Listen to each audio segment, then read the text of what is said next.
queridos estudiantes, envío un cariñoso saludo y también hago entrega de este video que trata de realizar una retroalimentación de lo que ustedes han estado viendo en el lectivo, sobre todo de la última guía que tiene que ver con esta biología molecular.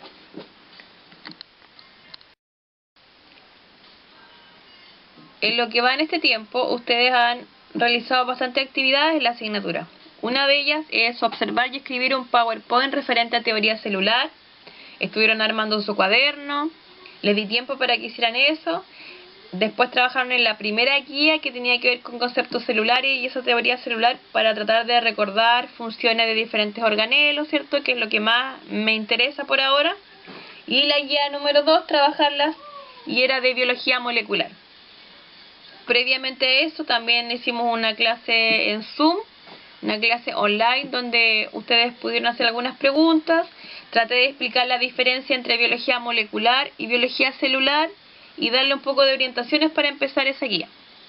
Por lo tanto, la clase de hoy se referirá bastante a lo que es biología molecular como concepto, como sus objetivos, qué estudia, ¿cierto? Y qué tipo de organismos fueron los más importantes para que hubieran avances en esta biología molecular. ¿Qué es entonces la biología molecular? Bueno, concierne principalmente al entendimiento de las interacciones de los diferentes sistemas de la célula, lo que incluye muchísima relación entre las del ADN con el ARN, la síntesis de proteína, el metabolismo y cómo todas estas interacciones son reguladas para conseguir un correcto funcionamiento a nivel celular. La biología molecular es la disciplina científica que tiene como objetivo el estudio de los procesos que se desarrollan en los seres vivos desde un punto de vista molecular. El estudio de la estructura, función y composición de las moléculas biológicamente importantes.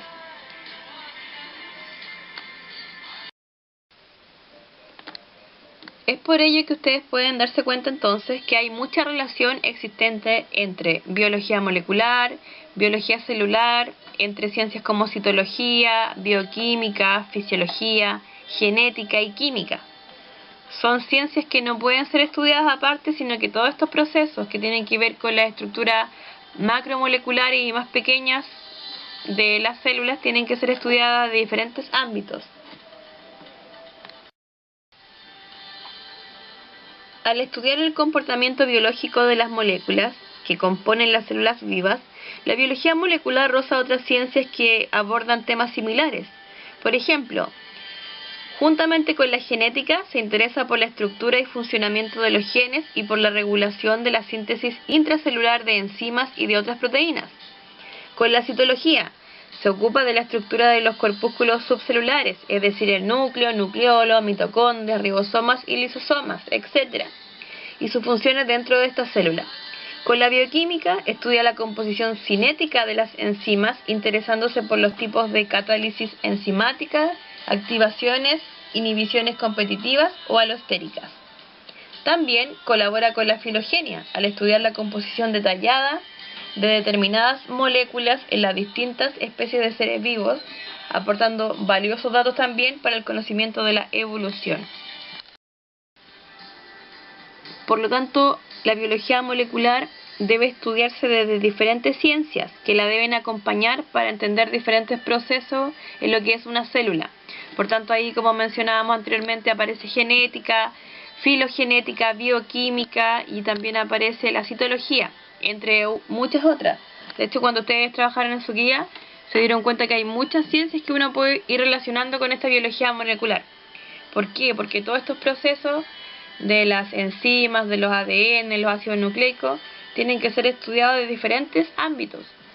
Por ejemplo, si quiero estudiar una proteína, tengo que saber las funciones biológicas, pero también tengo que saber la estructura química que tiene ella. Un ejemplo.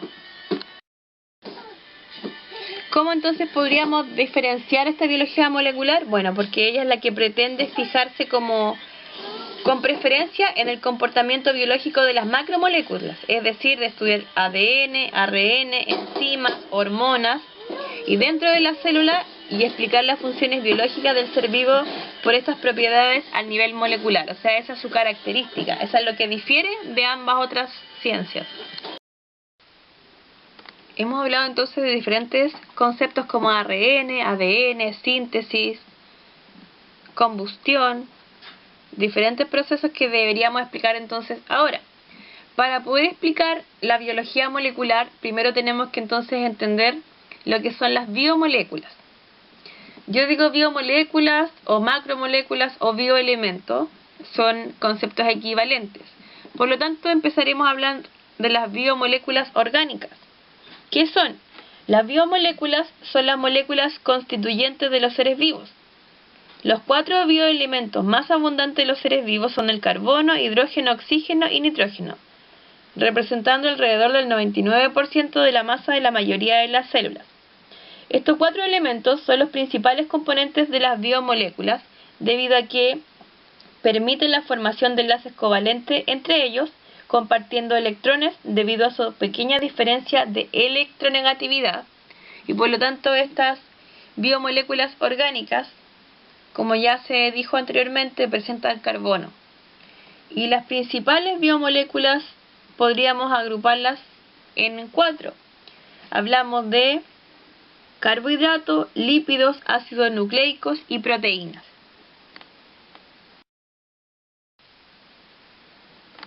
En la clase de hoy entonces tenemos como objetivo poder identificar y comprender los niveles de organización y funciones de las proteínas.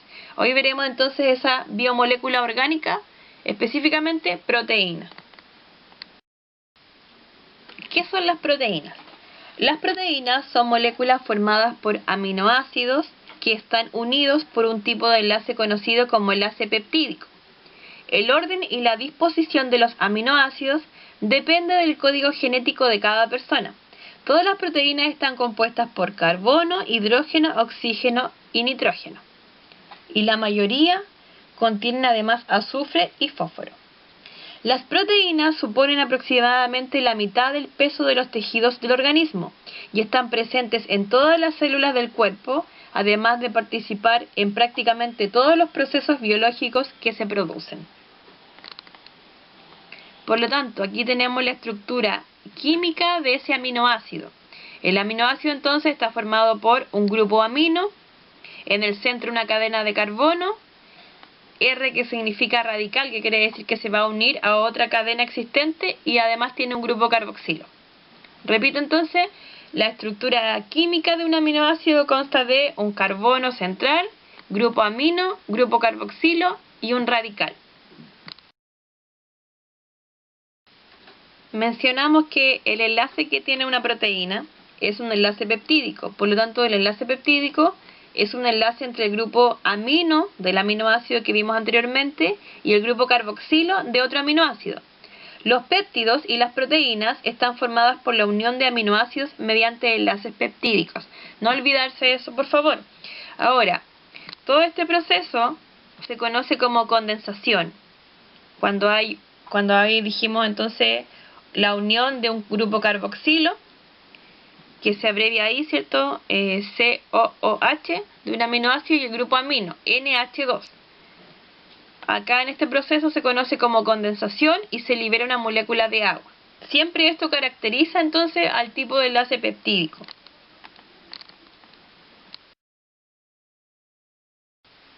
Las proteínas tienen niveles de organización. Por lo tanto, uno podría diferenciar 4 tipos de niveles de organización. Primero, ¿qué significa esto? La estructura de las proteínas reúne las propiedades de disposición en el espacio de las moléculas de proteínas que provienen de su secuencia de aminoácidos, las características físicas de su entorno y la presencia de compuestos simples o complejos que la estabilicen y conduzcan un plegamiento específico.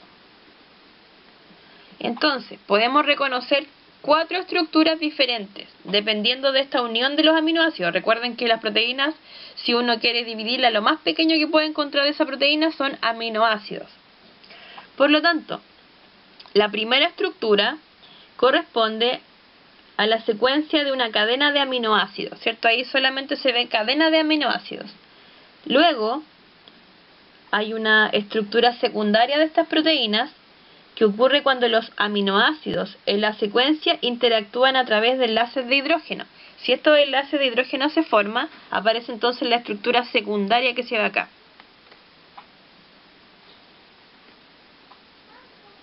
Cuando luego existe hojas plegadas, hablamos de estructura terciaria de las proteínas y ocurre cuando ciertas atracciones están presentes entre hélice alfa y hojas plegadas, como dije recién. Entonces acá iríamos de izquierda a derecha, ¿cierto? Estructura primaria, hablamos solo de aminoácidos. Estructura secundaria, cuando se habla de que se unieron enlaces de hidrógeno. Estructura terciaria, cuando hablamos de que hay hélices alfa y hojas plegadas, ya tienen esa forma característica. Y la última entonces es la estructura cuaternaria de las proteínas. Es una proteína que consiste de más de una cadena de aminoácidos, perdón. Cuando hay varias cadenas de aminoácidos, tenemos entonces la cuarta estructura.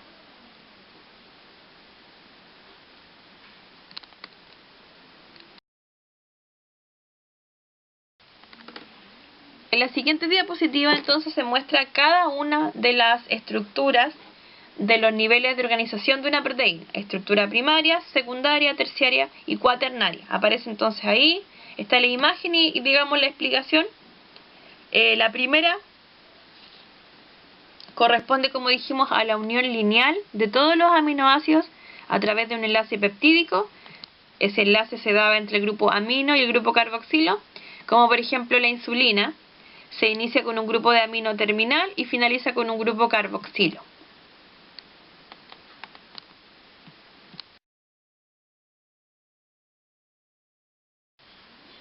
La estructura secundaria entonces es cuando ya los aminoácidos se van uniendo y forman puentes de hidrógeno en estos grupos aminos y los grupos carboxilos. Como muestra la imagen, en la estructura terciaria hablamos de plegamientos por diferentes interacciones hidrofóbicas, electrostáticas y puentes de disulfuro. Ahí van, por ejemplo, formándose diferentes aminoácidos que ya tienen puentes de hidrógeno, ¿cierto? Y que se fueron reuniendo entonces ahora a través de diferentes propiedades. Por último tenemos entonces la estructura cuaternaria de la proteína, donde hay más de una cadena de aminoácidos como se ve ahí y pueden interaccionar. Existen muchos tipos de funciones de las proteínas. De hecho, se ha tratado de hacer diferencias entre funciones estructurales, enzimáticas, hormonales, de defensa, transporte, contráctil, energética, etc. Funciones de las proteínas. De entre todas las biomoléculas, las proteínas desempeñan un papel fundamental en el organismo. Son esenciales para el crecimiento gracias a su contenido de nitrógeno, que no está presente en otras moléculas como grasas o hidratos de carbono. También lo son para la síntesis y mantenimiento de diversos tejidos o componentes del cuerpo, como los jugos gástricos, la hemoglobina, las vitaminas, las hormonas, las enzimas. Asimismo, ayudan a transportar determinados gases a través de la sangre, como el oxígeno y el dióxido de carbono, y funcionan a modo de amortiguadores para mantener el equilibrio ácido-base y la presión oncótica del plasma. Otras funciones más específicas son, por ejemplo, la de los anticuerpos, un tipo de proteína que actúa como defensa natural frente a posibles infecciones o agentes externos. El colágeno, cuya función de resistencia lo hace imprescindible en los tejidos de sostén, o la miosina y lactina, dos proteínas musculares que hacen posible el movimiento, entre muchas otras.